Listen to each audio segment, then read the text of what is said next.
Your Excellency Carlos Raul Morales, Foreign Minister of the Republic of Guatemala, Professor Ash Roy, Excellencies, Ambassadors of several Latin American and Caribbean countries present here today. Welcome on behalf of the Ananta Aspen Center, who we are grateful to for having organized this, along with the Embassy of Guatemala in Delhi. I don't think we should take up too much time or do with protocol. I think we are honored to have His Excellency Mr. Carlos Raul Morales over here. He's come all the way from Guatemala and he's going to be here for a few days, as are several other Latin American delegations. This is what we call perhaps Latin Week in Delhi, because there's going to be a lot of activity, including a conclave by the Federation of Indian Chambers of Commerce and Industry that starts tomorrow. For today, however, we have a far more interesting topic, which is reforms to the global drug policy. I will leave it to His Excellency, the Minister, to touch upon other topics as he pleases, but for now, I think it's important that I pass the parole on to Dr. Ash Narayan Roy, who's going to present us with his views and his perspective on reforms to the global drug policy, I presume from an Indian perspective. After that, we'll move on. Okay, please. Maybe I'll go.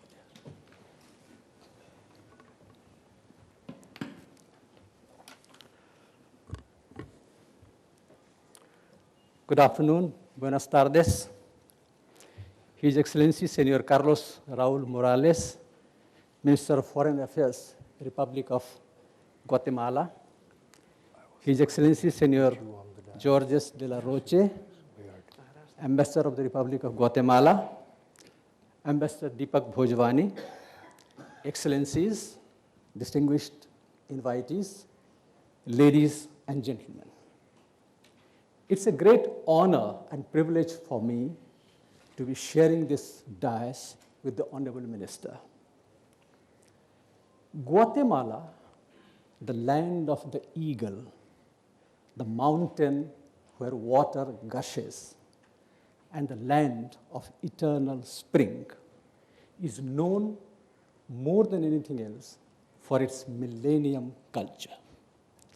It is the heart of the legendary Maya culture and civilization, just as Mexico is also the repository of great sites of the Maya culture.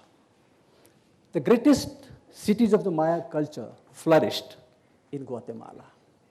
For long, this Central American country was the center of commerce and culture for the Mesoamerican region. The greatest of these, Tikal, attracts thousands of tourists from all over the world. Guatemala City itself is built on the ruins of the impressive Mayan city known as Caminali Jiu.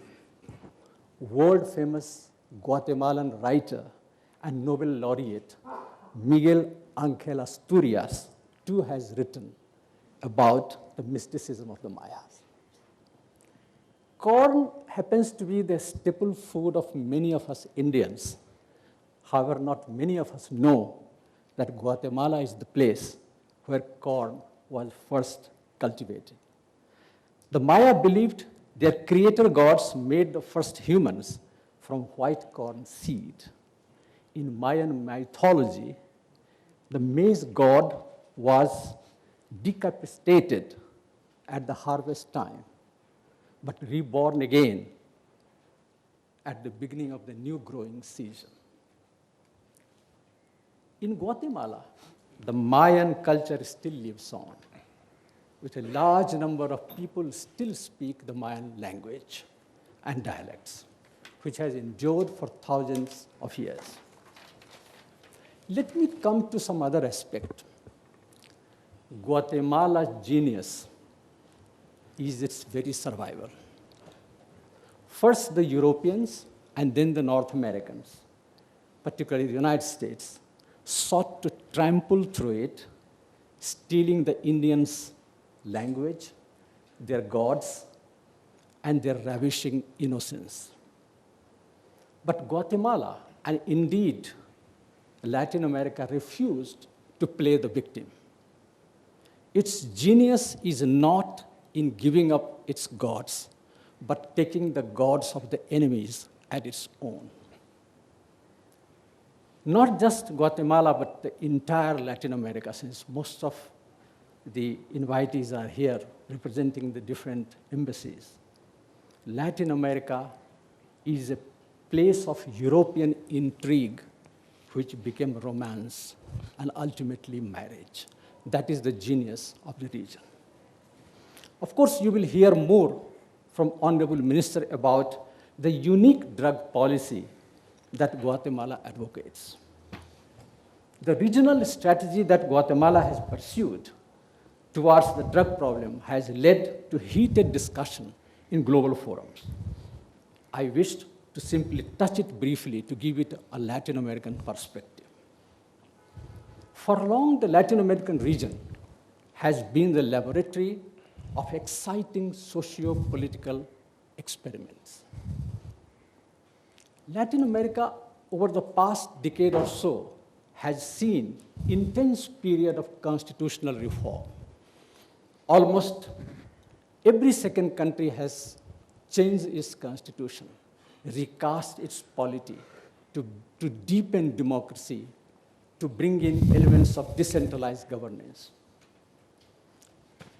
Some of them have created innovative ministries like Ministry of Sustainable Development, Ministry of Mother Earth. I think this is something very unique.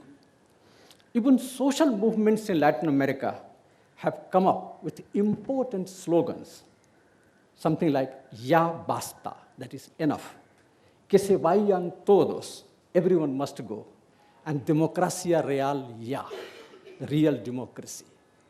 Latin America is building democracy from below, and hence the symbolism of power too seems to have changed. I will give you an example of a Latin American summit where in Cochabamba, the Bolivian Minister of Justice, who happened to be a former domestic worker, she walks wearing the thick black braids and polera, a long multi-layered skirt of an Aymara indigenous woman, but more interestingly, she had moved to the podium passing by some coca leaves, because coca, as Bolivia has been advocating, has been used by the indigenous people for thousands of years. In December last year, Uruguay, another Latin American country, became the first nation in the world to legislate for the production, sale, and state regulation of marijuana. President Jose Mujica's logic is that decriminalization of marijuana will undermine the drug cartels. Why I say all that? Because these are the innovative ways in which the issue of drug has been sought to be dealt with. That is the beauty of Latin America. Now I will come briefly to the Indian policy. India has been listed in the majors list of illegal drug transit and drug-producing countries, a categorization of nations which are overwhelmed by the drug-related violence, crime, and corruption. India finds itself sandwiched between the so-called Golden Triangle and the Golden Crescent, which are world's major narcotic-producing and exporting regions. This unique location has made India a popular route for drug trafficking, which can lead to the rise of narco-terrorism and instability in the country. This connivance of terrorist and insurgent groups in global drug trade is a major cause of concern for this country. In 2012, in January precisely, the government of India released a very comprehensive national policy on narcotics, drugs, and psychotropic substances. It is aimed at addressing fiscal concerns, public health, and safety issues. It is concerned primarily at enforcing a multi-pronged policy to deal with the growing incidence of drug use, abuse, while also streamlining the production and processing of illicit narcotics and other substances. India has been a signatory to all the major international conventions of the UN on drugs, whether it is 1961 Prevention of Drugs Act, or the Convention of Psychotropic Substances 1971, or the UN Convention Against Illicit Trafficking in Narcotics Drugs of 1988. Now, as you would see, India's national policy is aimed at curbing the trafficking in narcotic drugs. The situation here is, as the government argues, is uniquely different. As analyzed in official circles, India's policy presents evidence of the country's strong commitment and intent to rise. However, the global experience suggests that prohibition-oriented narcotics control regime has only compounded the threats posed by the stringent punitive sanctions. Some countries have favored decriminalization. This too is, to my mind, only half the answer. Prohibiting narcotics has failed to prevent an increase in their use, mainly in the rich countries, but increasingly in emerging markets. Steps away from prohibition are to be definitely welcomed, but half measures could be as dangerous as overdoses. This is where there is a lot to learn from the Guatemalan experience, and we all look forward to hearing the Honorable Minister. Thank you very much. Thank you, Professor Roy. Thank you for being as comprehensive as you were brief. I should now like to call on His Excellency Ambassador George de la Roche, Ambassador of the Republic of Guatemala in India, to present the Minister. Thank you very much. Yes.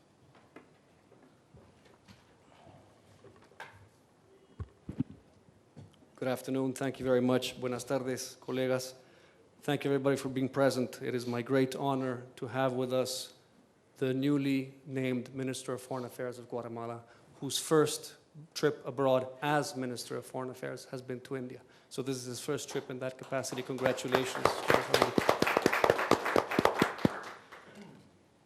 Ambassador in Foreign Affairs, Minister Carlos Raúl Morales has a bachelor's degree in Judicial and Social Sciences from the San Carlos University. He speaks English and Spanish fluently. He has studied governance and shared waters at the International Union for Nature Conservancy. He has participated in several workshops on boundary demarcation and maintenance, as well as geographic information and boundary-making dispute resolutions from Durham University in the United Kingdom. He has also lectured conferences and workshops on foreign policy. Ambassador Morales has been a diplomat career since 1989, 25 years, and started off as second secretary at the Sub-Directorate for United Nations Affairs of the Multilateral Policy Direction. In 1991, he was promoted to Chief of Bureau of the Honduras and Belize Affairs in the Sub-Secretariat of Integration. His first post overseas was in 1993, when he was named First Secretary and Consul at the Guatemalan Embassy in Belize. In the year 2000, Ambassador Morales returned to Guatemala to the position of Director General of the Ministry of Foreign Affairs, when I had the pleasure of meeting you back then. And he was in charge of administrative grounds of the institution. In 2003, he returned to the Foreign Service as Minister Counselor in the Guatemalan Embassy in Honduras, our neighbor country, where he has also served as Chargé d'Affaires ad hoc. In 2006, he was named Director General of the International Bilateral Relations, and 4 years later, in 2010, he was promoted to Vice Minister. Given the Guatemalan foreign policy towards Belize, in 2011, he became an Executive Secretary of the Belizean Commission of Guatemala, a very important internal commission in our country. In March 2012, he again took office as Vice Minister, where he was in charge of foreign affairs issues. He held that position until September 18th of this year, when he was named and designated Minister of Foreign Affairs. Ambassador Morales has also worked as a Guatemalan General Coordinator for 2 General Assemblies of the OAS, hosted in 2013 and 2014 recently, as well as National Coordinator of the Community of Latin American and Caribbean States, CELAC. from its beginning of the Ibero-American Summit of the pro tempore presidency of Guatemala at the System of the Integration of Central America, SICA for its acronym, in 2000 and 2011. Between the year 2000 and 2002, he was a member of the Mixed Commission Guatemala-Belize, organizing at the frame of the OAS-sponsored conciliation as vice minister. In 2014, he managed the Mixed Commission Guatemala-Belize on the Guatemalan side to follow up on the route map on the strengthening of our bilateral relations. He has also represented Guatemala in forums and international summits. Very impressive about Ambassador Carlos Raúl Morales are also his decorations. During his lifetime and career at the Foreign Ministry, Ambassador Morales has received several awards and condecorations, including in 2013, last year, he was given the Order Bernardo O'Higgins, Grand Cross grade by the government of Chile. He has also received the Order of the Star of Italian Solidarity, Grand Officer grade by the government of Italy last year. He has also received the Order of the Quetzal, Grand Cross grade given by the government of Guatemala 3 years ago. He is given the Pain Order, Knight Commander grade, given by the Holy See in 2011. Also the Order of the Star of Italian Solidarity, Commander grade, given by the government of India in 2009. And finally, the Order of the Civil Merit in the grade of Commander, given by the Kingdom of Spain in 2007. More importantly, he has just been named, as I started saying, Minister of Foreign Affairs within our ministry. We are very, very pleased to have him as a minister because he's an in-house minister. He knows what the issues are. He knows what our issues are. And we're terribly, terribly pleased and congratulate you, Ambassador, for having been named recently Minister of Foreign Affairs of Guatemala. Thank you very much. Gracias. All yours, Ambassador. Thank you. Minister. Thank you.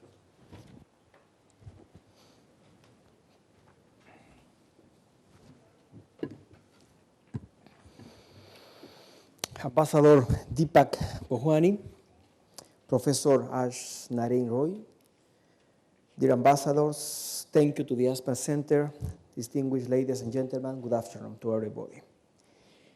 It is a great privilege to be here today and have the opportunity to share some of the experience and points of view Guatemala has regarding the world drug problem, as well as on the perspective of reforming the current drug policies that my country has been openly advocating for in the past 3 years at the international level. I am aware that India, though in a distant and different region, suffers also from the grave effects, directly or indirectly, associated with the drug problem. And this is why I am honored to have the opportunity to begin this dialogue between our two countries in order to favor and strengthen cooperation in this matter.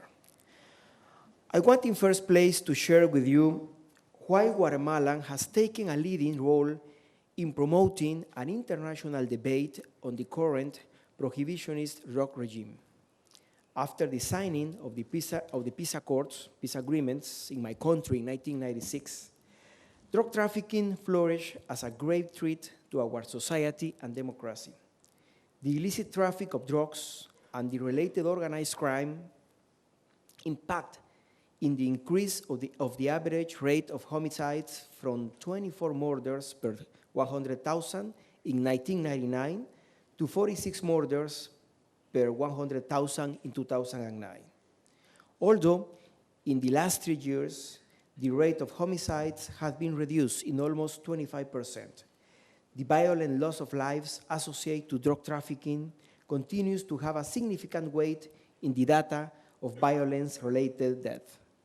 Today, due to its strategic geographic location, Guatemala has become a crucial transit point for the drugs, coming from the producing countries in South America on its way to the great consumer market of the United States of America. Being a transit country for illicit drugs has contributed to the formation and proliferation of criminal organizations that do guarantee high profits, fight violently between themselves and with the security forces for the control of roads and territories, generating high levels of corruption and leaving behind much crime and pain.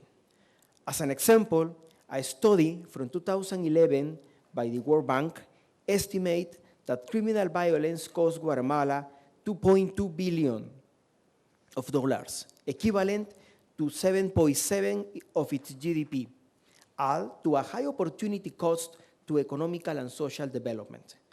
At the same time, a report from the government of the United States has clearly shown the magnitude of the problem. And in reality, it's not only a Guatemalan one, but of the whole of the Central American region. Approximately 90% of the illicit drugs that go from South America to the United States passes through Central America and Mexico, and this is a reality. Given the emphasis the prohibitionist regime placed on security and criminal justice response to the drug problem. Transit countries have had no other option but to follow this approach and assume the cost of the policies applied by consuming countries that are geared towards the reduction of supply. In Guatemala, we have not been the exception and have addressed the drug problem by strengthening the punitive capacities of our institution, openly fighting criminal organizations, capturing and extraditing import drug lords, but the success of our security institutions through the thorough implementation of punitive policies have not solved the problem, nor has it alleviated other problems of the match. Relate or associate to these policies, such as the overcrowding of prisons, the violation of human rights, the stigmatization of problematic consumers as criminals, or the weakness of the health public system to care and rehabilitate for drug users. This is why today Guatemala is not willing to continue paying for the high costs of this failed so-called war. We want to use resources from our national budget in social, health, education, and rural development programs. But we are compelled to continue investing great amount of resources in security and supply reduction policies to reduce and control drugs. This is why the current administration considered that it was time for new global policies against drugs. Policies that can give us better results, that are based on an open and transparent discussion supported by evidence, and this is very important, and that take into account the different asymmetries of all the countries involved. To help us better understand the situation in the country and the policy options we may explore, the President of the Republic of Guatemala, Otto Pérez Molina, established at the beginning of this year a National Commission for the Reform of the Drug Policy. And this commission presented him in mid-September with a preliminary report highlighting the need to, first, immediately start working on improving the data and information gathering system related to the drug problem and develop rigorous and exhaustive investigations on the real cost of the current drug policy in Guatemala and on poppy seed cultivation. Second, put in place short-term measures that strengthen the public health approach in the national drug policy, while at the same time strengthening the health sector capabilities on information related to the drug problem.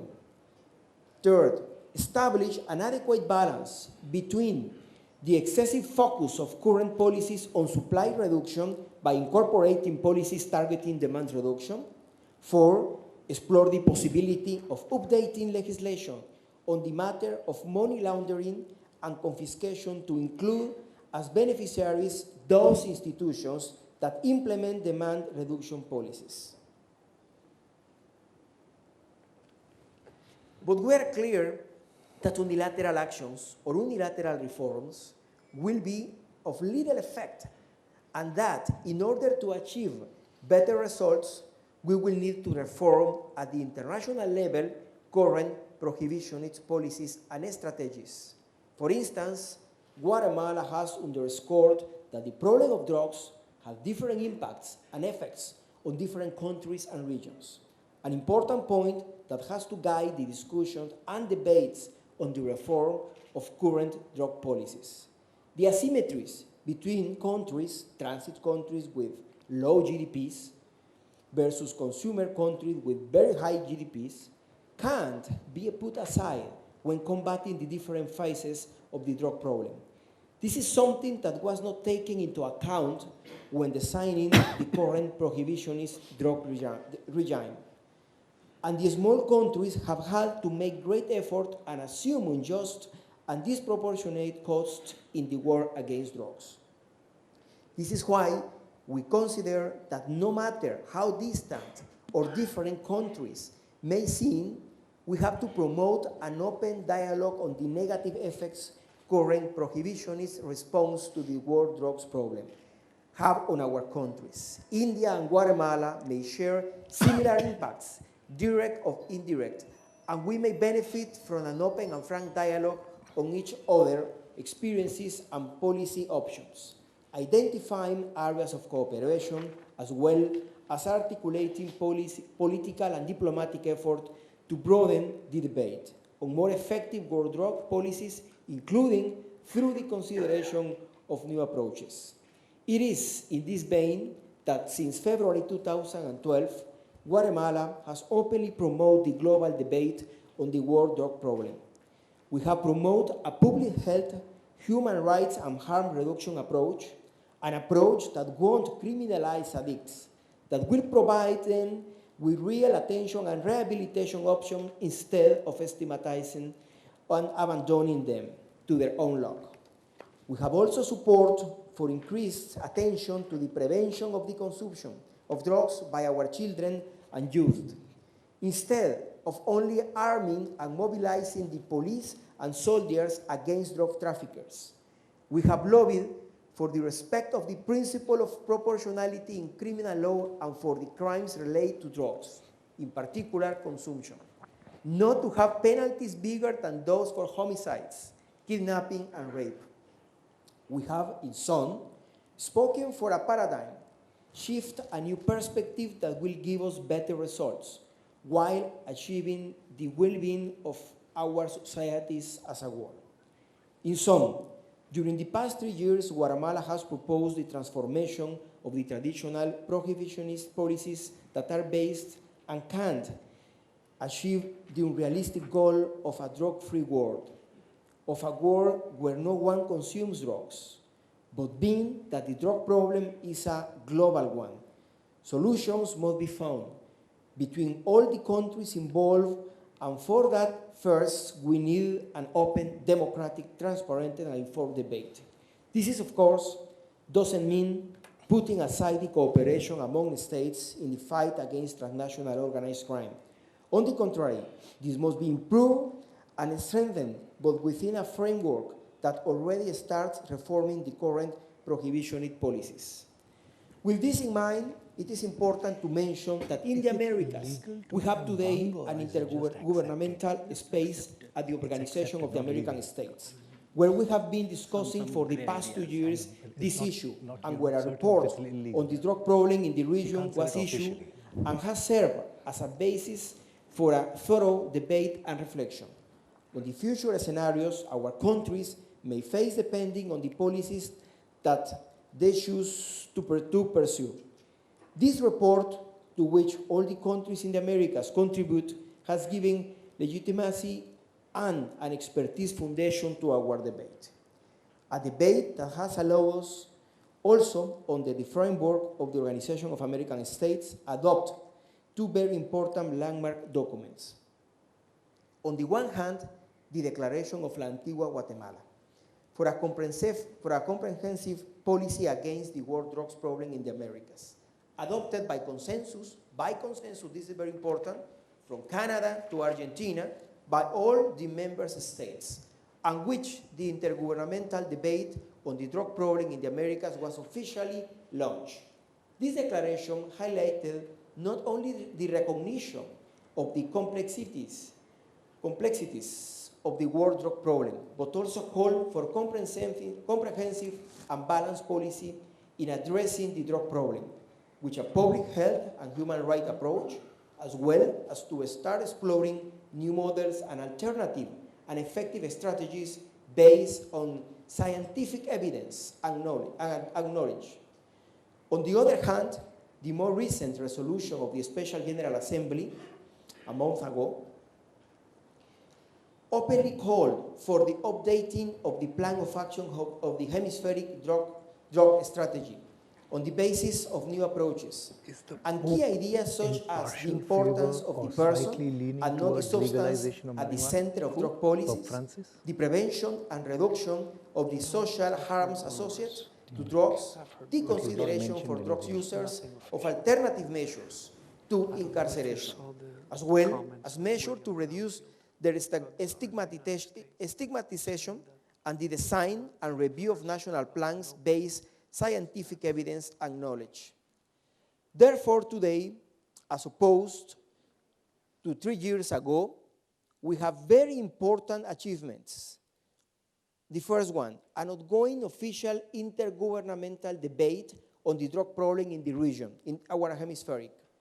Second, various technical documents and political declarations adopted by consensus that serve as the foundation for further discussions at the different regional mechanisms and institutions as well as for decision making. And this is very important because we will arrive to the special session of United Nations in 2016 with a common position in the Americas, in our region. Third, clear ideas on what to reform and update in regional plans on drugs and how to continue promoting international cooperation. Although we still remain its deep and scope, I can say with confidence that the reform of current drug policies in the Americas is a reality today. Guatemala will continue leading the discussion in the hemisphere next month, when Guatemala will assume the presidency of the Inter-American Drug Abuse Control Commission, CICAD, and as we prepare for the United Nations Special Session on Drugs in 2016. Guatemala will not only forward the results of the discussion in the Americas to the President of the United Nations General Assembly and to the Commission of Narcotic Drugs of the United Nations, but will participate and contribute actively on the discussion in these fora. In these efforts, Guatemala has not been acting alone, and the success achieved have been possible through important alliance with Mexico and Colombia. Together, our presidents will continue advocating for a broader dialogue involving other countries and regions to deepen the understanding and support for a thorough and viable review of the current status quo. Ladies and gentlemen, dear ambassadors, the movement for a reform of drug policy is based on the clear failure of the prohibitionist regime, which has been evidenced and widely recognized not only in academic and non-governmental fora, but now also governmental levels. I sincerely believe that drugs policy have to be judged not by its intention, but by its results. And I also believe that the overall balance of current prohibitionist policies is of negative results. We need to start looking in a new direction, and therefore we need to answer some key questions, like where should the drugs policy reform be headed, and how can we, the states, work together towards new and alternative approaches in addressing the drug problem. Guatemala believes that the global debate on drug policy reforms can, as it has in the Americas, be an informed, free, and pluralistic one. Therefore, before concluding, I want to make 3 final remarks regarding the position of the government of Guatemala in this important discussion. The first one, the debate on drug policy must continue to be an informed debate based on evidence and not on ideals or ideologies. It is therefore our duty to take into account different inputs, coming in particular from the academia and the organizations that work directly with drug users, not only to have a broader and diverse set of opinions, but also to be based on scientific evidence. Second, in Guatemala, we consider that the respect of human rights, the principle of common and shared responsibility, the improvement and enhancement of international cooperation against transnational organized crime, a public health approach, and the openness to innovation and flexible interpretation of the International Drug Convention are basic elements that need to be the basis and foundation of the new world drug policies. Third, we need to take into account that several countries in the world have started to experiment with new approaches and drug policies and learn from the experiences and strategies generate effective results. On discussing and exploring new strategies and policies to address the world drug problem, we don't have to only consider between prohibitionist or liberalization. We don't need to go from one extreme to the other one in order to find effective policies, but we do have to accept that the new strategies will have to be comprehensive, diverse, and find the right balance between supply and demand reduction measures. Thank you very much. Minister, thank you. Thank you. Congratulations. Thank you. Thank you very much, Minister. I wish we had you for the rest of the evening, but I'm afraid we don't. Let me just briefly comment on what you said. In fact, there's so many ideas that came to mind that I needed to enumerate them. In the first place, you mentioned at one point in your intervention that you were talking about a drug-free world. This seems like an oxymoron or a paradox, if you'll permit, Excellency, and I know you clarified the point further down. I am a firm believer in the fact that we can't have a drug-free world because even no less than a power like the United States has decided that legalized marijuana, at least in certain states will accept, which accept it, will have to exist. So we're talking about, and of course, the argument in favor of such protagonists is that if you can have alcohol, why can't you have light drugs, whatever they might refer to. In India, for a fact, I was just asking Professor Roy, we believe that there is no real legal basis for someone to be put in jail for having what we call liquid or solid marijuana. We have a festival that comes in every year called Holi, where families, and it's a social thing where we mix cannabis with sweets and other drinks and so on and so forth. It's considered festive, and that's it. I'm not sure if I've met more than one or two addicts of this particular consumption, but it exists, and it's fairly liberal in this country. We don't have very, very severe laws, nor are they very well observed if they exist. Having said that, my point of view and my suggestion to you, sir, is that we should talk a little bit about whether and how, whether we can move towards a drug-free world, or whether we accept, as you said, in fact, towards the end, that we will have to accept some kind of a compromise. And if so, are we ready for it? I'll come to that later. The aspects about the fight against, the global campaign against illicit narcotics, because I think it's important to make the point that illicit narcotics are what we are really fighting against. We have two important countries, Uruguay and Holland, which already have the sale of marijuana legally.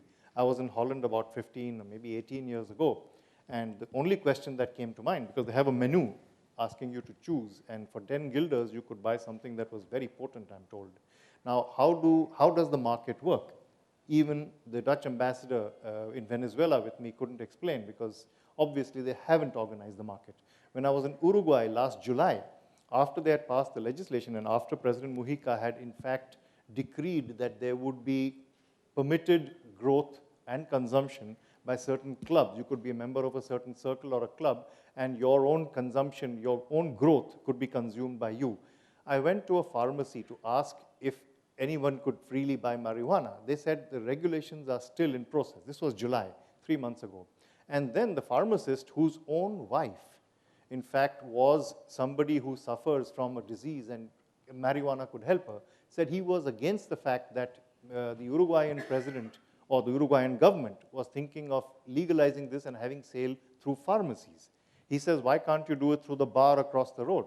I don't want children coming to me and have to carry the burden of selling somebody who I can't determine the age of marijuana, or else I just close down, because I have to make that determination, and so on and so forth. Then there were the questions he raised about how do you grow the marijuana? I mean, how do you grow it for sale? Do you tax it? How do you certify the quality of marijuana, and so on and so forth? I mean, he raised such an incredible number of issues to me, and this is a pharmacist who's going to be the punta de lanza, the spearhead of this campaign if it takes off, if and when it takes off. So there are these administrative issues which we need to deal with also, and I'm sure Guatemala, as other countries, is dealing with it. We come, of course, to the obvious aspects of organized crime, and there are several countries, Brazil, Mexico, several others in Latin America, including here in this region, which are fighting this because it's basically organized crime which leads to money laundering and a whole lot of other things which we have to consider. How do we fight this? Do we take on important collaborators like the United States with all the attendant complications if they're given basing rights in certain places, or if we provide them certain material to fight against narco-traffic, it can be construed politically as helping them in other ways, and so on and so forth. There are all kinds of complications. Cultivation. Whether cultivation is important, I mean, I'm sure it is, but how do you control cultivation? There's been a problem in Colombia. There have been problems in Bolivia, and so on and so forth. How do we attack these problems? Also, eventually, the production of drugs. It's not just the cultivation, the production, because now we're getting increasingly into synthetic drugs. I understand that more and more in the US, the consumption of narcotics is moving from natural origin to synthetic origin. And that's a major preoccupation because you can't possibly go to a cocaine field and destroy it. You can't possibly go to a methamphetamine field and destroy it.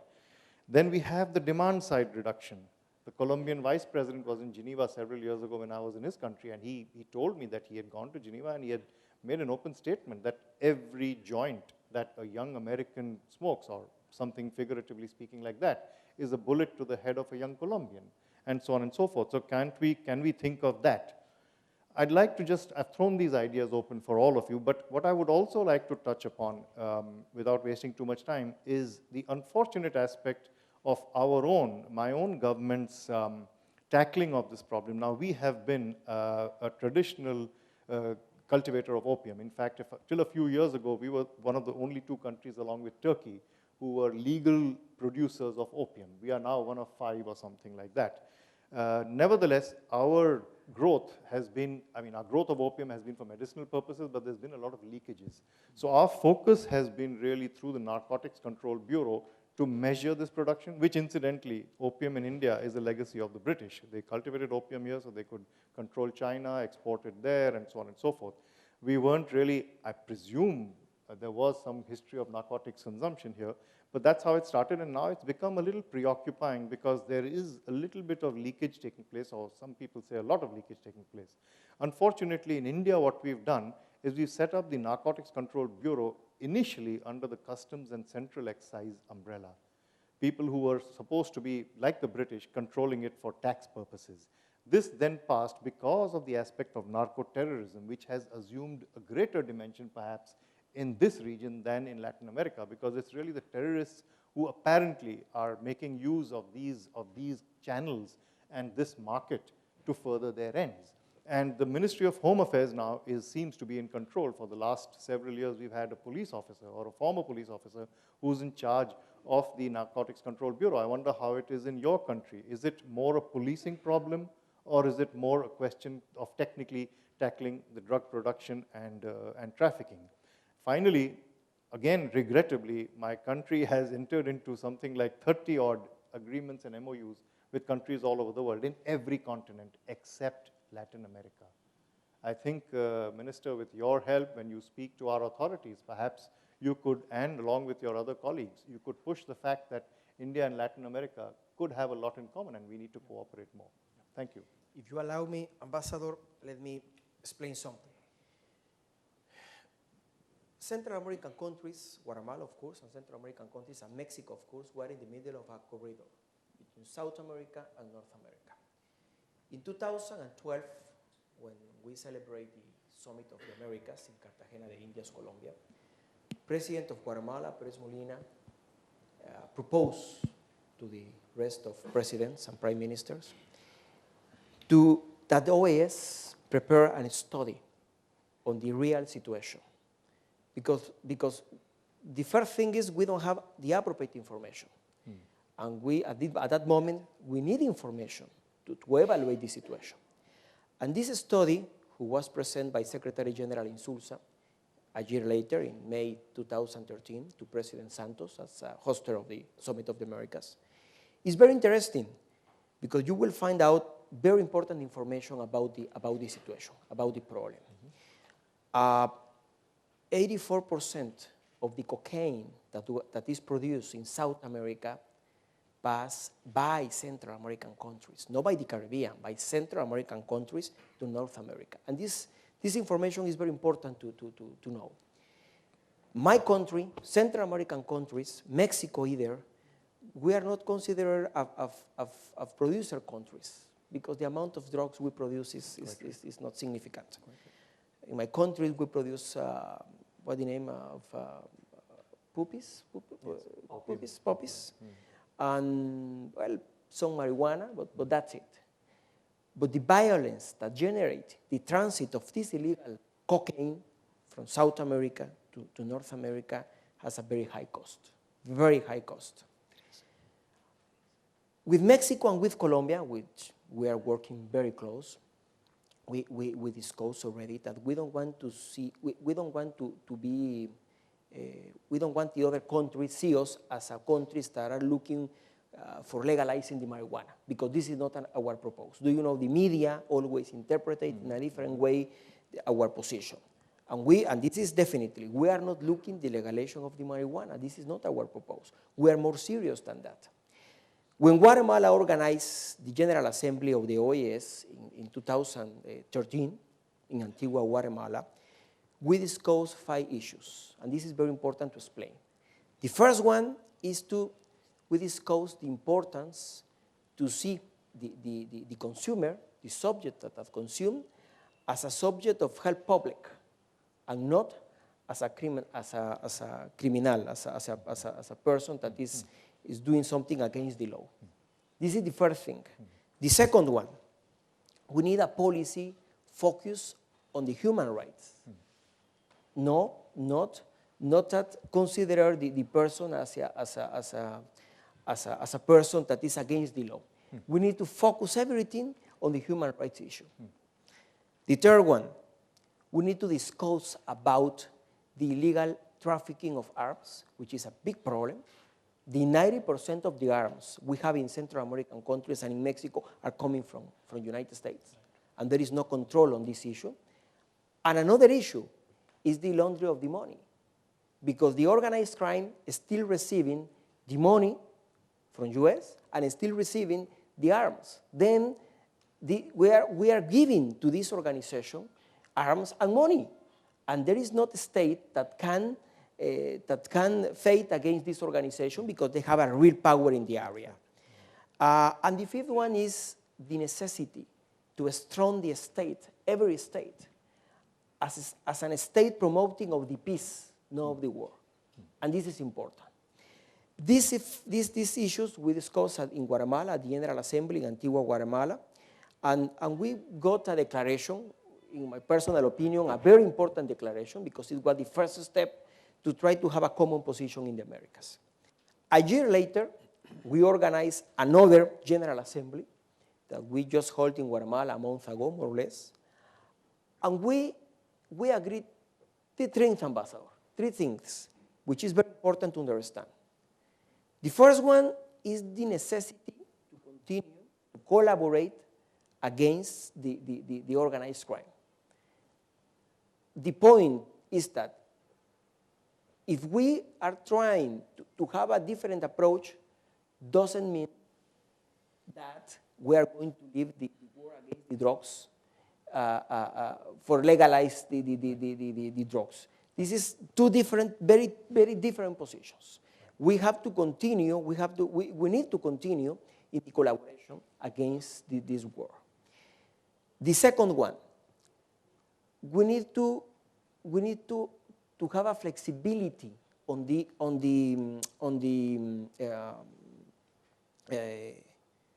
what is the word in Spanish and in English? Approach? No. We need a flexibility on the interpretation of the conventions. Okay? I'm talking about the Convention of 61, the Protocol of 72, and the Protocol of 88.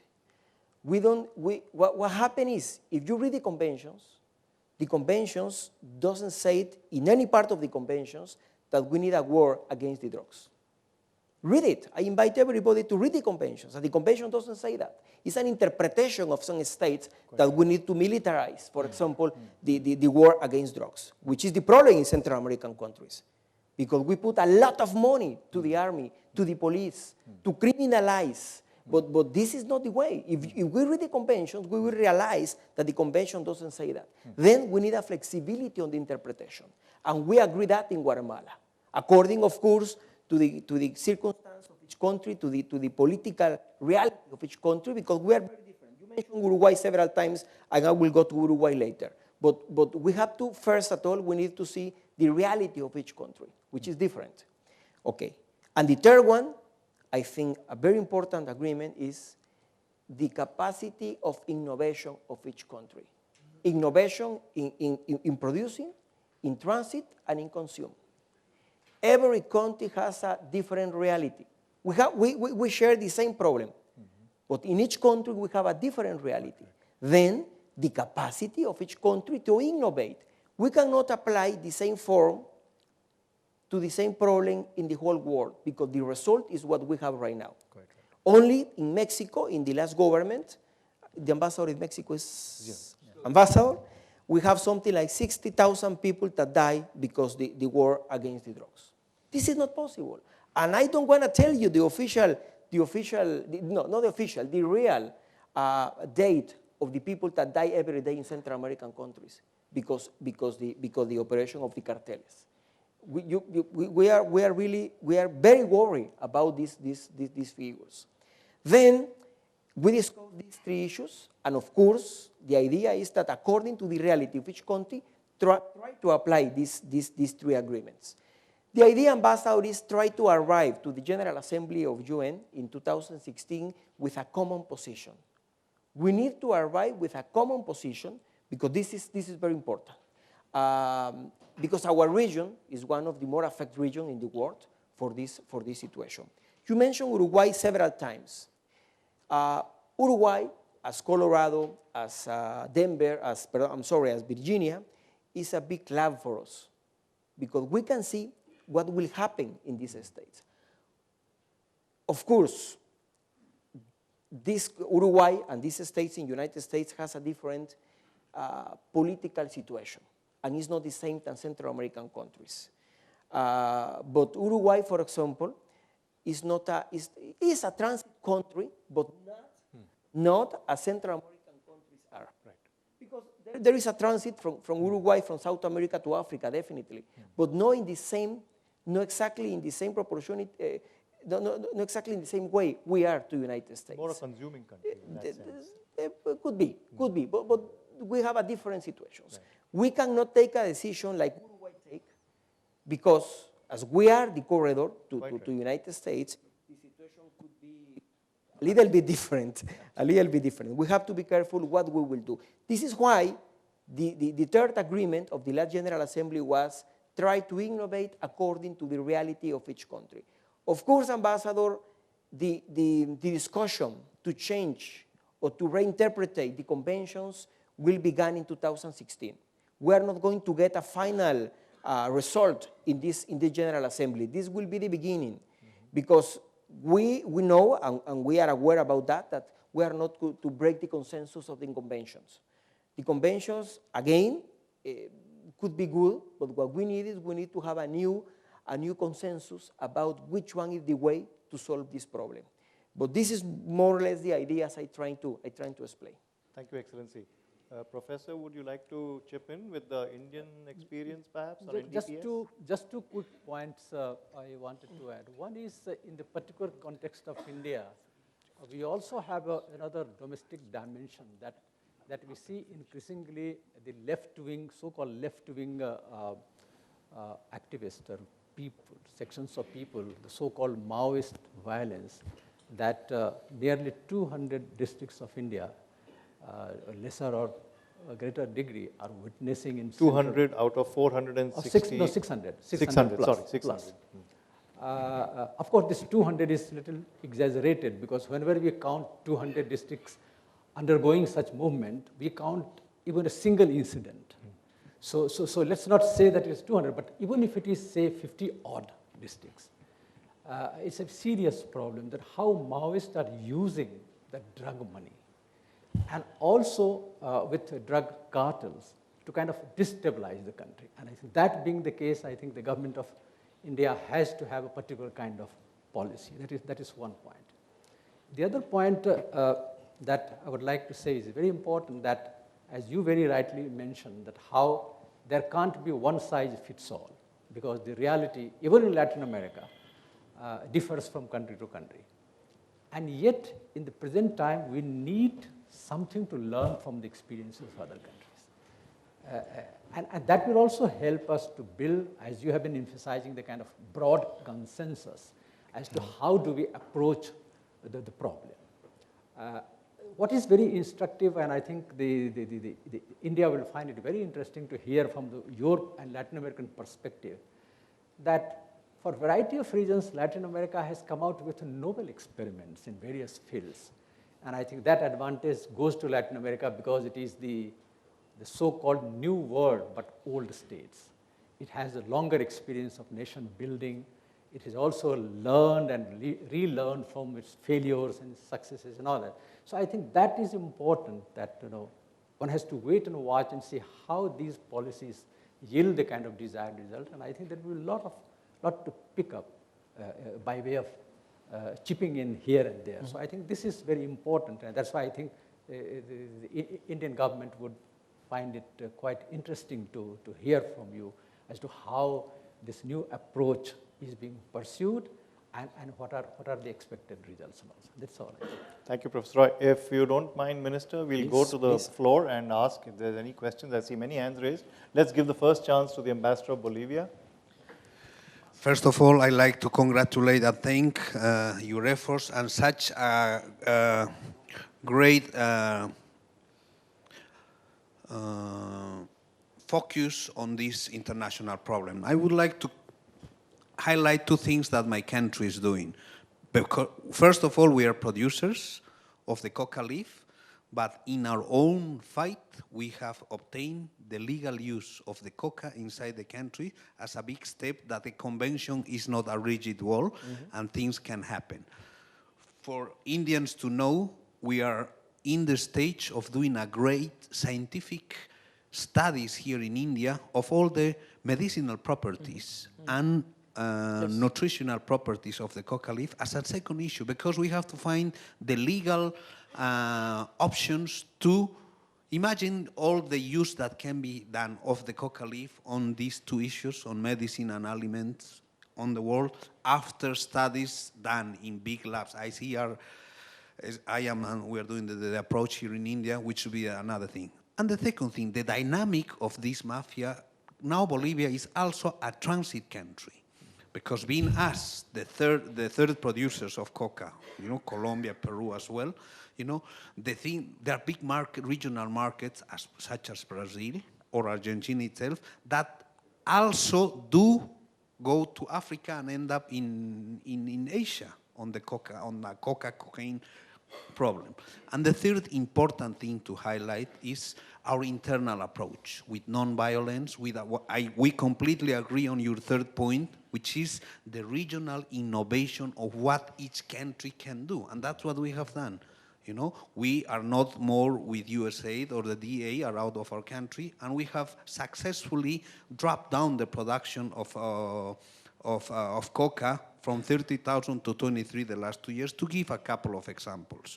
So these are important points, because and the third one is we need common work. And in that issue, Honorable Chancellor, we are with you at all levels, because what we want to do here is this general focus.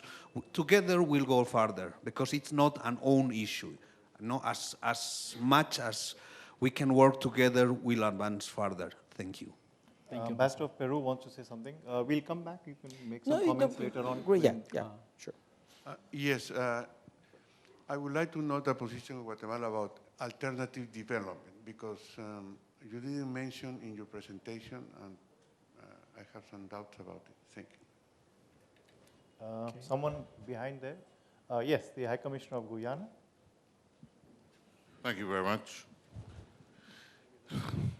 Mr. Minister, thank you for a very informative discussion.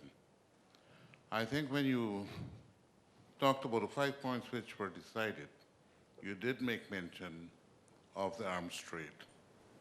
In my humble opinion, narcotics and arms are like Siamese twins, and you cannot, I say with respect, address any policy relating to drugs without addressing the arms situation. As you yourself said, in your country, the homicide rose from 26 per 100,000 to 46 per 100,000. Forgive me if I have the figures a little wrong.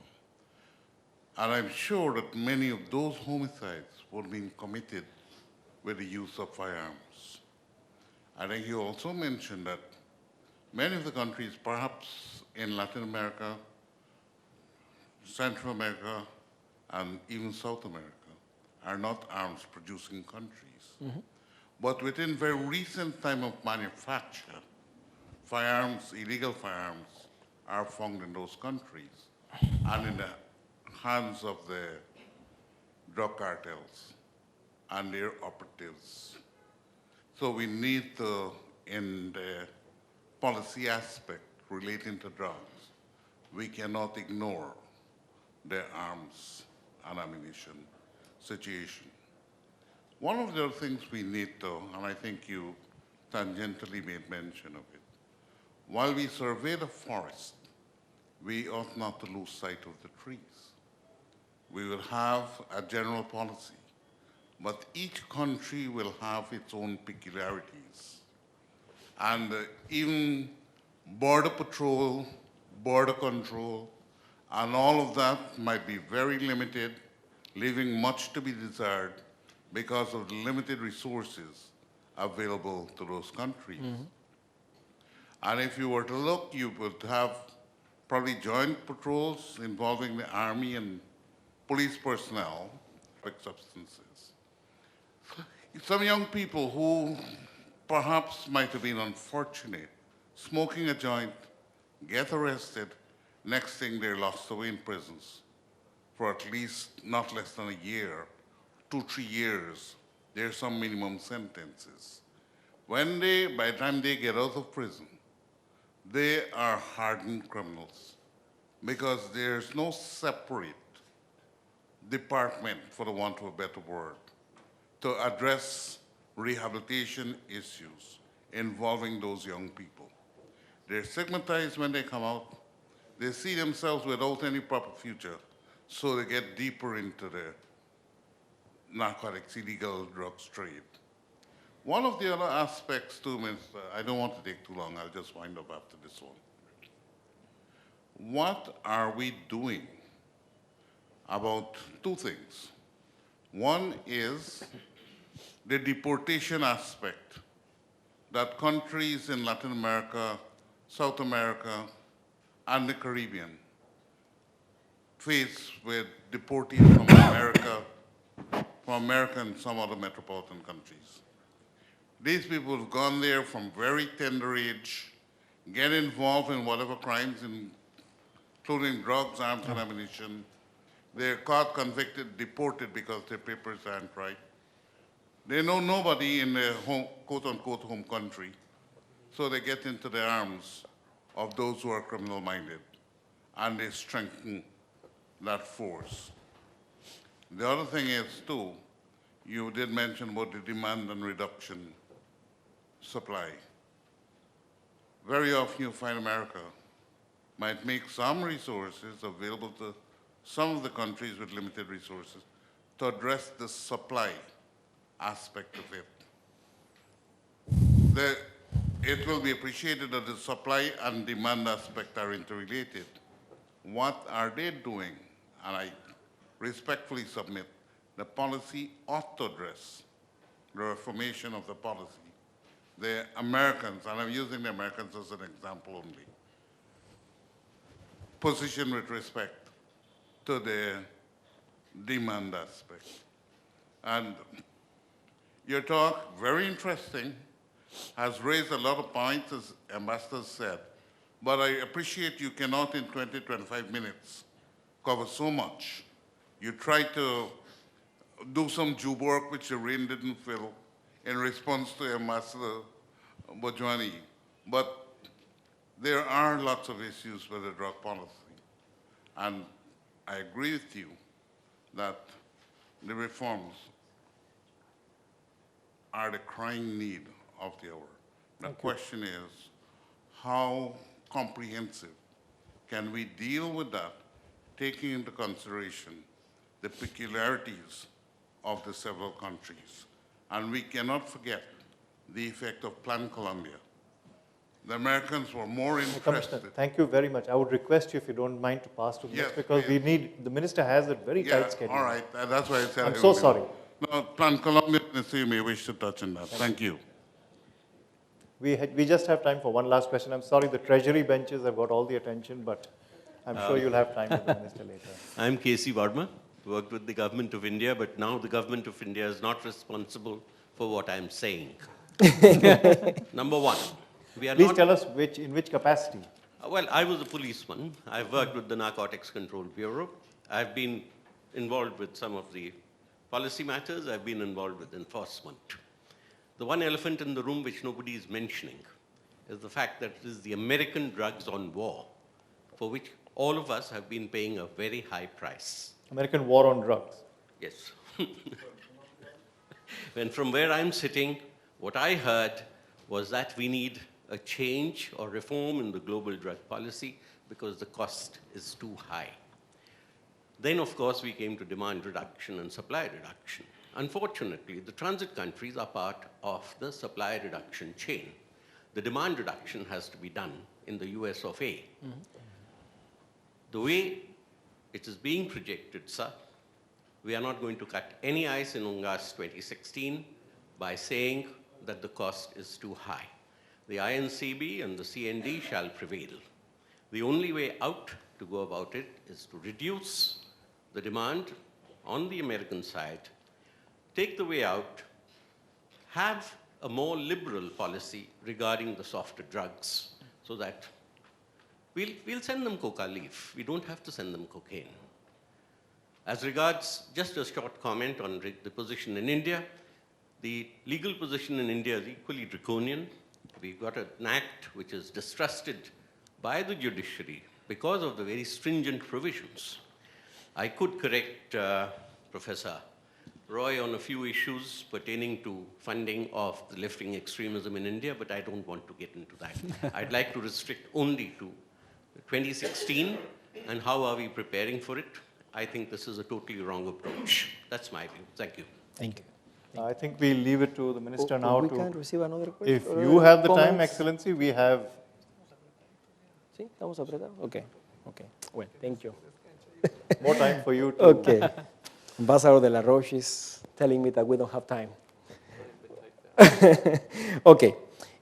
Ambassador of Bolivia, thank you for your comments. We understand the position of Bolivia and we support the position of the Bolivian at the CND. El uso ancestral de la hoja de coca, as you say in the CND, is a position that we respect and of course we support because it is true. The coca leaf doesn't make any kind of damage. It's the natural, it's the process, the chemical process where we obtain the cocaine.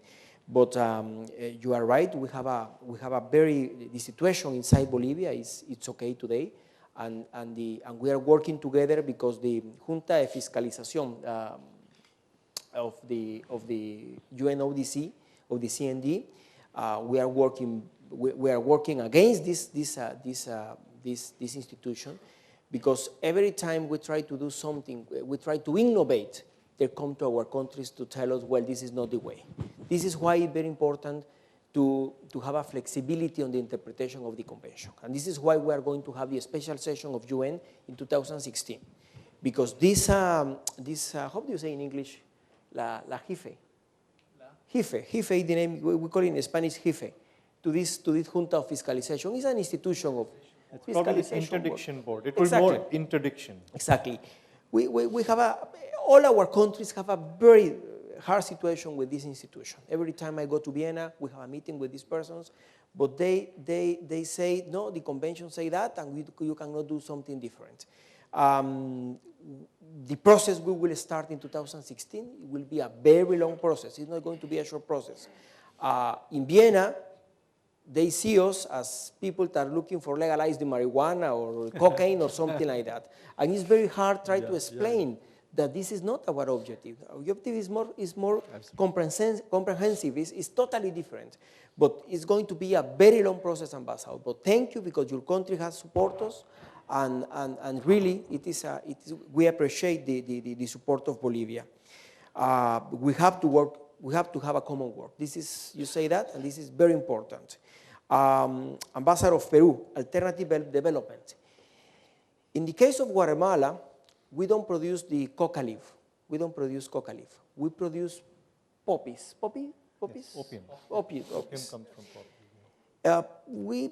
According to our information, the area that we produce is something like 3,000 hectares, something like that. We are not considered as a productor country because it's a very small area. But we have to give an alternative to these people, because the people that used to produce these poppies are very poor people that are living in the highlands in Guatemala by the Tacaná volcano near to the border with Mexico. And we need to bring alternative to these people. Of course, if we bring another kind of plantations, it's difficult because they are not going to get the same money they are getting right now for this cultivation. I participate in a meeting with the European Union, CILAC, European Union, 3-4 months ago in Athens, in Greece. And we were talking to Spain, because Spain and France, they buy the production of poppies for medical purpose. And the idea is try to do alliance, to do partnership, try to do agreements with these countries, with this industry, because they can buy this production, the local people can get very good money, and it will be a legalized cultivations. It's not easy, because then US start to look at us and say, how come you will legalize this? It's not easy, it's very complicated. This is why innovation is very important. Flexibility and innovation. Flexibility, because we don't have to look at the convention as this JIFE looks the conventions, and we can have the possibility to innovate and to do something different that we did in the past. Ambassador of Guyana, you mentioned many things, but I can tell you, and I mentioned in my speech, today we use a lot of resources, national resources, in this war, and we don't have to. We should invest in education, we should invest in social development, we should invest in infrastructure, in many things, not in this war. But today, every country of the continent uses a lot of money from our own budgets in this war. We request cooperation from the US especially, what they can give you are arms, and we don't need arms. Of course, we need to control security in our countries, but the answer to the war, the answer to this problem of drugs is totally different. It's a different approach. It's not this. I can assure that we are working on that. And 2 declarations we have from the OAS, we have the consensus for all countries, include US. It tells us that US either is changing the point of view of this situation. It has been a very hard process because it was very difficult. But I think, Ambassador, we are in the right way. I mentioned that one of the issues we discussed in Antigua, Guatemala, at the First General Assembly on this issue was the illegal traffic of arms. I mentioned that 90% of the arms we have in Guatemala are coming from North. And more than the 70% of these arms are illegal. The organized crime use these arms against the same population. Yeah, and it's happening not only in Guatemala, happening in Mexico, happening in Honduras, Salvador, and we go south and happening in all the countries. This is one of the issues we have to control, the laundering money. The money is coming. The money is not traveling in boats. The money is not traveling illegal as the drugs travel. The money is coming in the banks. And this is a very serious problem because we need to control what exactly is happening in the bank. And this is a serious problem. Thank you for your comments, very important, and I agree with you. The problem is the demand, obviously. This is the problem. If we don't have a demand, we are not going to have if we don't have a market, we are not going to have a problem. And try to change the attitude of the US is not going to be easy, but it's happening already. It's happening already because they approved these 2 conventions. I invite everybody to read these conventions because there are very little steps, but we already advanced a lot. If we look 2012, when my president, as president, because this is a very important thing, he is promoting this dialogue as a president, not as a former president. If we look at the Global Commission, all the members of the Global Commission are former presidents. When you already is not a president, it's easy to say whatever. But in this case, my president, since the beginning, because he assumed the presidency of Guatemala on January 14, 2012, at the end of January, he was announcing that he wanted to reform the policy on drugs. And since that moment, we start to promote this dialogue. If you look to 2012 and you look today, the changes, you will realize that we have a lot of changes. Of course, we have to walk a very long distance to reach the point we want to arrive. But today, we have 2 declarations already. We have a common position in some issues in the Americas. And this is important because there is not another region in the world, either the European Union, that have advanced as we advance in this process to the General Assembly 2016. It's going to take probably 20 years. I don't know. I'm not sure. I don't have an answer. But we already start the process, and there are every day more countries that are acting in this process. Ecuador, for example, Ecuador is supporting us. Well, I can mention a lot of countries in the area. But I invite you to follow up this issue. It's going to be very interesting the way we development. And thank you. Thank you, Ambassador. Thank you, Professor, for inviting me to share with you this issue. Again, it's very important for the future of the world, and thank you. Minister, thank you. I really wish, like you, that we had more time, but the jefe or the jefe here, the ambassador, is interdicting us. I can understand you have a very tight schedule, and we want to use your time here to talk to our government and other people here. I'd just like to wrap up by saying that we seem to have arrived at some common conclusion, which is that drugs by themselves cannot be wished away. They must be treated as something that has been developed by human nature and human beings in a certain this kind of way. And I admire the way Guatemala has gone about the initiative on this, Excellency. We will back you. I'm sure the government of India will back you fully in this initiative, and we hope to see what happens in 2016. Thank you very much for your presence here, sir. Thank you very much. Gracias. Hasta luego. Hasta pronto. Gracias.